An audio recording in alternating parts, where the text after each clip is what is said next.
nos aqueja desde hace muchos años. Y precisamente sobre el conflicto interno en Colombia y sobre las soluciones que se están planteando, el gobierno empezó los diálogos de paz con la guerrilla Comuneros del Sur. Comuneros del Sur son las disidencias del ELN, esto en el departamento de Nariño. Estas negociaciones con los Comuneros del Sur fueron una de las razones por las cuales el ELN se molestó con el gobierno nacional y por los cuales empezó la crisis en esa otra mesa de negociación. Carlos Augusto Erazo es el jefe negociador del gobierno con esa facción disidente del ELN, que son los Comuneros del Sur, y está con nosotros hoy en la línea. Señor Erazo, bienvenido, mil gracias por estar aquí en los micrófonos de Blue Radio. Muchas gracias, buenas tardes a usted y a sus oyentes por la oportunidad que me dan para poder informar sobre los desarrollos de este proceso territorial de paz en Nariño. Ese proceso de Nariño lo que pretende es que se desmovilicen o se acabe este grupo guerrillero Comuneros del Sur. ¿Qué tan grande es, señor Erazo? ¿Estamos hablando de cuánta gente?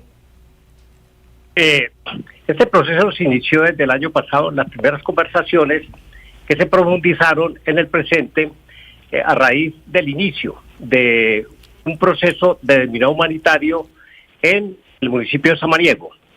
Posteriormente, Comuneros del Sur toma la decisión de romper, de separarse formalmente del ELN. Dejan de llamarse Frente Comuneros del Sur y hoy se llaman simplemente Comuneros del Sur. Formalmente, a raíz de la resolución presidencial expedida durante la semana pasada, formalizamos en la tercera sección de la mesa para la co-construcción de paz territorial en Nariño un acuerdo, el primer acuerdo, Gobierno Nacional, Comuneros del Sur, mediante el cual ellos se comprometen a iniciar un proceso de cese el fuego bilateral. Segundo, comenzar a concentrar el 30% de sus fuerzas para antes del mes de diciembre de este año. Tercero, destruir parte de su arsenal de guerra para antes de diciembre de este año. Y finalmente, el de suministrar listados de sus miembros. Comuneros del Sur hoy oscila entre, podríamos decir, 250, 350 hombres en armas.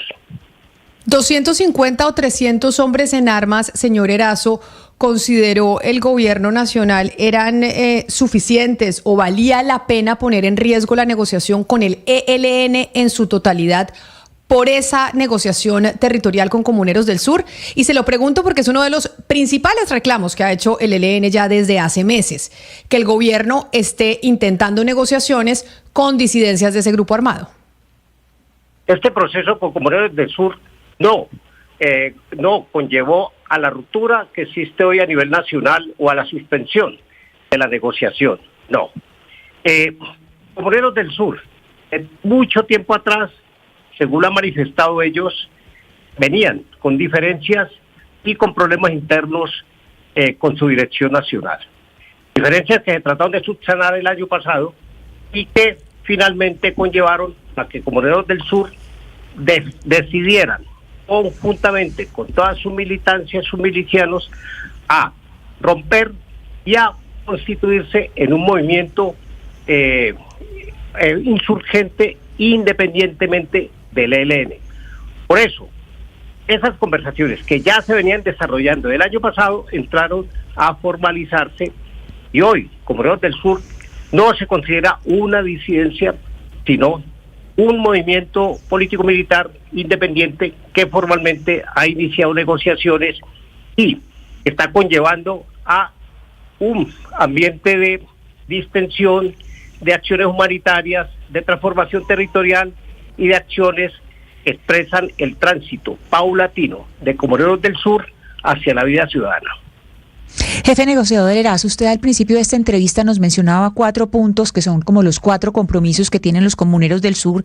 Nos decía sobre el cese al fuego, sobre concentrar el 30% de los combatientes antes de diciembre, sobre destruir el arsenal de guerra, que además no es entrega, sino destruir el arsenal de guerra, y los listados de los miembros. Y yo le quiero preguntar si ese desencuentro que hubo entre los comuneros del sur y el ELN fue por no entrar en estos 4 acuerdos, o cuál fue ese punto de quiebre o eso que los llevó a que muchos los estén adoptando como si fueran disidentes. Usted dice que no, pero pues que muchos dicen esto es gente que era del ELN y se salió. ¿Está relacionado con estos 4 puntos o por qué fue? No, tenga presente de que los frentes del Ejército de Liberación Nacional son frentes regionales presentes en el territorio con unos niveles de autonomía muy grandes. Son, podríamos decirlo así, una organización centralizada con un carácter federal en las regiones. Cuando Comuneros del Sur decide, junto con el gobierno nacional, a sostener las primeras conversaciones de carácter territorial, eso no gustó a la Dirección Nacional del Ejército de Liberación Nacional. La principal contradicción se presentó allí, en que las comunidades en las cuales Comuneros del Sur tiene presencia, teniendo en cuenta además que más del 95% de los miembros de Comuneros del Sur son personas que tienen sus familias en el mismo territorio y que gracias a esa presión de las comunidades para que cese la guerra, ¿cierto? Comunidades que han sido azotadas terriblemente por el conflicto durante varias décadas, es que Comuneros del Sur toma la decisión, ¿cierto?, de profundizar en estas conversaciones y ya, en suscribir acuerdos formales con el gobierno nacional que se expresan en lo que narré inicialmente, en que comienzan a concentrar parte de sus fuerzas, en que comienzan a destruir parte de su arsenal de guerra, en que comienzan ellos a formalizar con la presentación de los listados del personal que conforma sus filas. Estos acuerdos no los van a hacer ellos unilateralmente, no. Se van a constituir mesas técnicas donde participa Gobierno Nacional, Ministerio de la Defensa, comuneros, para planificar. Esto de concentrar el 30% de su personal implica todo un apoyo y un trabajo logístico, implica asegurar el territorio para impedir que llegue otro actor armado, implica movilización de personal. Sobre el tema de destrucción de parte de su arsenal de guerra, necesariamente va a estar presente en esta planificación el Ejército Nacional, el Ministerio de la Defensa, Gobierno Nacional y Comuneros del Sur. Sí, señor Erazo, justamente me gustaría que nos diera más información sobre cómo se va a concentrar comuneros en el territorio, porque teníamos esa duda y no la logramos despejar con el señor Oti Patiño. ¿Cómo se va a determinar qué territorio, qué extensión territorial? ¿Va a haber ahí militares, va a haber fuerza pública en ese lugar? ¿Solamente va a ser para el 30% de los integrantes de este grupo comuneros? ¿Cómo va a funcionar esta zona? ¿Podemos decir la zona de despeje?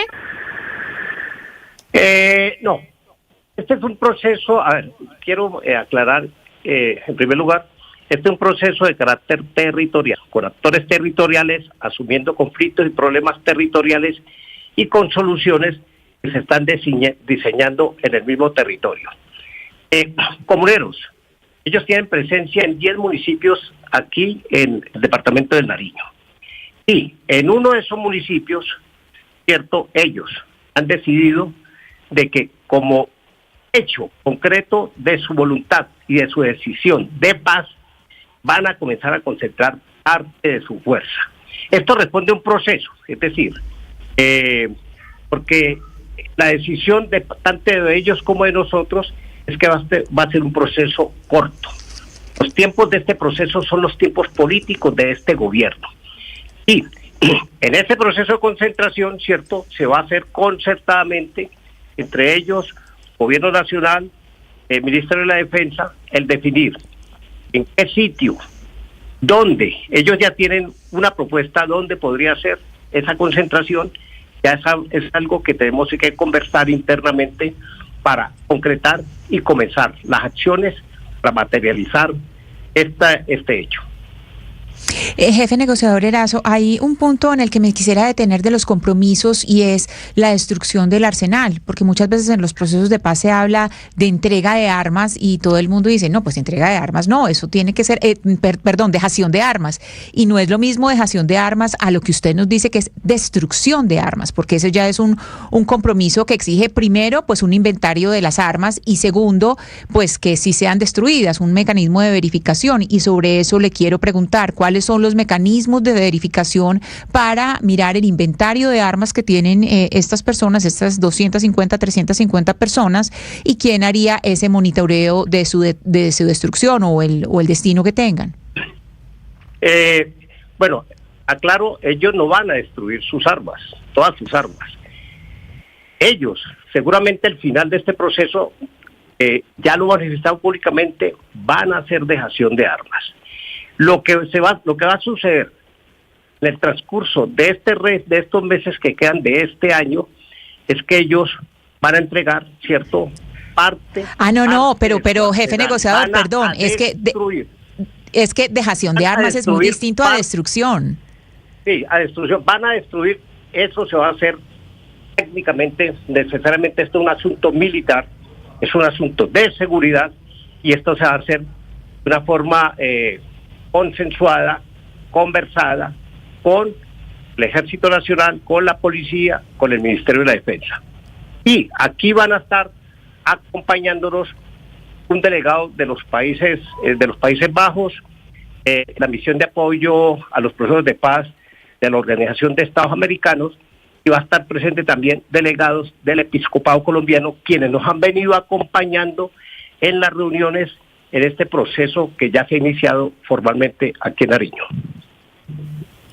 Pues es el jefe negociador del gobierno nacional con la guerrilla Comuneros del Sur, disidencias del ELN, don Carlos Augusto Erazo. Señor Erazo, mil gracias por estar con nosotros y por darnos estas explicaciones, y ojalá pues estas negociaciones lleguen a buen puerto con 250 o 300 guerrilleros que están en el departamento de Nariño. Mil gracias por atendernos. Muchas gracias a ustedes, muy amable.